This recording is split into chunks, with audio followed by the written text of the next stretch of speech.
મોંમાં મૂકતા જ દાણેદાર એવો વ્રત ઉપવાસ માટેનો હલવો. હેલો ફ્રેન્ડ્સ, હું છું શીતલ. તમારું સ્વાગત છે મારા કિચનમાં. આજે આપણે બનાવીશું તો શિવરાત્રી નજીક આવી રહી છે, એના માટે આપણે એકદમ ફરાળી અને ઝટપટ બની જાય તેવો ભોગ પ્રસાદમાં પણ તમે ધરી શકો. અને જો સાબુદાણા કે બીજી વસ્તુ ખાઈને કંટાળ્યા હોય ને તો આ મીઠાઈ એકવાર જરૂરથી બનાવજો. એકદમ દાણેદાર બને છે અને માત્ર 10 મિનિટમાં તૈયાર થઈ જાય છે. તો ચાલો બનાવી. એના માટે આપણે લેશું 1 વાટકી અથવા 1 કપ રાજગરો. રાજગરાના દાણા છે ને એ ખસખસ જેવા હોય છે અને માર્કેટમાં તમને આસાનીથી મળી જશે. કરિયાણાવાળાની શોપ પર મળી જશે તો તમે લઈ શકો છો. અને આ રાજગરામાંથી ઘણી બધી રેસીપીઓ બનાવવામાં આવે છે. આજે આપણે કુકરમાં પલાળ્યા વગરનો હલવો તૈયાર કરીશું, એ પણ વ્રત ઉપવાસમાં ખાઈ શકાય એવો. તો એના માટે અડધી ચમચી ઘી એડ કરીશું અને એમાં એડ કરીશું રાજગરો. તો રાજગરો મેં પહેલેથી ધોઈ સૂકવી અને તૈયાર કર્યો હતો, એટલે મેં અહીંયા ધોયો નથી અને એમ જ કોરો એડ કર્યો છે. હવે આપણે એને થોડો રોસ્ટ કરવાનો છે.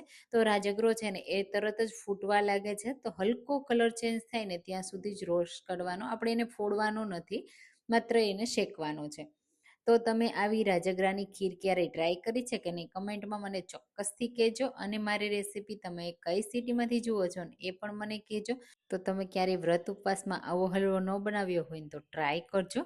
હવે આપણે જેટલો રાજગરો લીધો છે ને એટલું જ પાણી એડ કરવાનું છે, એટલે એ વાટકીથી 2 વાટકી ડબલ પાણી એડ કરવાનું છે અને મિક્સ કરી દેશું. જે રાજગરો આ રીતે સરસ પાણી સાથે મિક્સ થઈ જશે. અને અહીંયા મેં રાજગરાને પલાળીને નથી લીધો. જો તમે પલાળીને લીધો હોય ને તો તમારે 1.5 વાટકીથી ઓછું પાણી એડ કરવાનું. હવે આપણે વ્રત ઉપવાસમાં ગોળ નથી ખાતા હોતા, તો ગોળની જગ્યાએ હું સાકરનો યુઝ કરું છું. તમે ખાંડ કે ગોળ પણ લઈ શકો છો. મેં ગોળવાળો પહેલેથી તમારી સાથે એકવાર શેર કરી છે રેસીપી. એની લિંક જોતી હોય ને તો મને કમેન્ટ કરજો, હું તમારી સાથે શેર કરીશ. હવે અહીંયા સાકર તરત જ મેલ્ટ થવા લાગશે. હજી આપણે સાકરને પ્રોપર મેલ્ટ નથી કરવાની કોઈ જરૂર.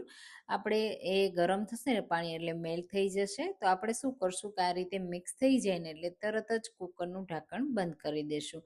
અહીંયા આપણે જો આ રાજગરો પલાળીને નથી રાખ્યો, અને જો રાજગરો જૂનો હશે ને તો તમને 5 થી 6 સીટી લાગશે, અને રાજગરો નવો હશે ને તો તમને 2 થી 3 સીટીમાં થઈ જશે. મેં એને 5 સીટી વગાડી છે અને થોડું કુકર હલકું ઠંડુ પ્રેશર થવા દીધું. પછી આપણે ખોલીને ચેક કરી લઈએ.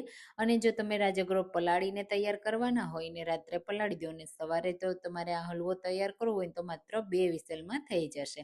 તમે જુઓ એકદમ દાણા દાણા થઈ ગયા અને રાજગરાના દાણા દરેક ફૂલી ગયા છે. પહેલાં ચેક કરી લેવાનું. જો તમને કાચો લાગે ને તો ફરીથી 1 થી 2 વિસલ કરી લેવાની. તો આપણે 2 વાટકી પાણી એડ કર્યું હતું અને 5 વિસલ કરી, એટલે પાણી થોડું વધારે છે આમાં. અને હજી આપણે એમાં થોડું પાણી બળવા દેવાનું છે. ત્યાં સુધીમાં આપણે એની સાથે એડ કરી દઈશું ડ્રાયફ્રૂટ. તો કાજુ, બદામ અને મેં કિસમિસ લીધા છે, એ સરસ રીતે ફૂલી જશે. અહીંયા ઓછા ઘીમાં આ હલવો તૈયાર થઈ જાય છે, માત્ર અડધીથી 1 ચમચી ઘીમાં જ રેડી થઈ જાય છે. પણ જો તમને ઘીવાળો વધારે પસંદ હોય તો આ સમયે તમે થોડું ઘી પણ એડ કરી શકો છો. મિક્સ કરી દેશું અને હવે થોડું જે પાણીનો ભાગ છે ને એ બળવા દેશું. દાણા છે ને એ કાચા હશે ને તો પણ સરસ એવા કૂક થઈ જશે. અને તમે જુઓ આ રીતે બધું પાણી બળી ગયું અને ડ્રાય થવા લાગ્યો છે. એકદમ ડ્રાય નહીં કરી દેવાનો, થોડો લચકદાર રાખવાનો, એટલે ખાવામાં મોંમાં મૂકતા જ પાણી પાણી થઈ જાય ને દરેક દાણો તમને ફીલ થાય ને એવી મજા આવે ખાવાની. વ્રત ઉપવાસ હોય, પ્રસાદ માટે કે તમે ગમે ત્યારે આ બનાવી શકો. એકદમ હેલ્ધી છે. તો બસ આપણો રાજગરાનો હલવો રેડી થઈ ગયો છે. તો ગરમ ગરમ કે ઠંડો તમને જે રીતે પસંદ હોય ને એ રીતે સર્વ કરવાનો.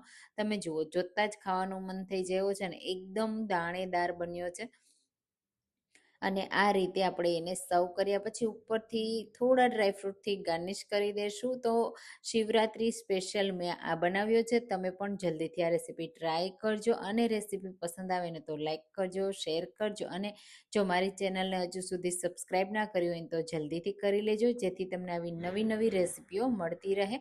અને હા, શિવરાત્રી સ્પેશિયલ તમારે કોઈ રેસીપી જોવી હોય ને તો પણ મને કહેજો, હું તમારી સાથે શેર કરીશ. તમે જુઓ કેટલો પરફેક્ટ દાણેદાર છે, મોંમાં મૂકતા જ પીગળી જશે. તો ટ્રાય કરજો. Thank you.